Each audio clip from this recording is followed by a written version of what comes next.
দর্শক চাহিদার কথা ভেবে ঢাকার বাইরে আন্তর্জাতিক ম্যাচ আয়োজনের উদ্যোগ নিয়েছে ফুটবল ফেডারেশন। এশিয়ান কাপের বাছাই পর্বে হংকং ও ভারতের ম্যাচ আয়োজনে বেছে নেওয়া হয়েছে চট্টগ্রাম ও সিলেট ভেন্যুকে। তবে ভেন্যু পরিদর্শন শেষে ন্যাশনাল টিম কমিটির সদস্য ইকবাল হোসেন জানালেন, দুটো স্টেডিয়ামে রয়েছে বেশ কিছু সমস্যা, যা দ্রুত নিরসনে কাজ করছে তারা। লাল সবুজের জার্সিতে হামজা চৌধুরীর অভিষেকে নতুন মাত্রা পেয়েছে বাংলাদেশের ফুটবল। সেই সাথে সমিত সোমার কিউবা মিচেলের যুক্ত হবার খবরে নতুন প্রাণ পেয়েছে লাল সবুজের ফুটবল। তাই ফুটবলকে সারা দেশে ছড়িয়ে দিতে ঢাকার বাইরে আন্তর্জাতিক ম্যাচ আয়োজনের উদ্যোগ নিয়েছে ফুটবল ফেডারেশন, যেখানে চট্টগ্রাম ও সিলেটকে এশিয়ান কাপের বাছাই পর্বে হংকং ও ভারতের বিপক্ষে ম্যাচের ভেন্যু হিসেবে বিবেচনায় নিয়েছে বাফুফে।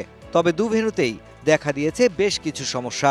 কারণ সব লোক তো সিলেট থেকে এসে ঢাকা চিটাগাং খেলা দেখতে পারবে না, তো এটা তো একটা বাড়তি পাওনা। আর হামজা যেহেতু সিলেটের ছেলে, এত বড় মাপের প্লেয়ার, তো সিলেটের মাঠে খেললে এটা সিলেটবাসীর জন্য অনেক বড় কিছু না।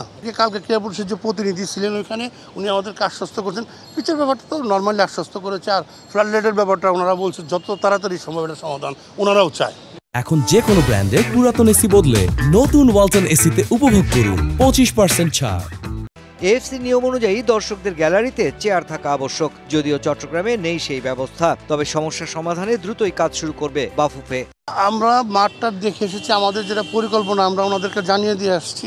আমরা হয়তো মাসখানিক পরে আবার যাব। চিটাগাংয়ের কাজটা আমরা চেয়ারের কাজগুলো হয়তো আমরা করবো না, আমরা লোক দিয়ে হয়তো করাবো ফেডারেশনের আন্ডারে। সবকিছু ঠিক থাকলে 9 অক্টোবর হংকং আর 18 নভেম্বর ভারতের বিপক্ষে চট্টগ্রাম ও সিলেটেই ম্যাচ খেলবে হামজারা। তবে এএফসির চাহিদা পূরণে ব্যর্থ হলে ম্যাচ আয়োজন হবে ঢাকায় জাতীয় স্টেডিয়ামেই।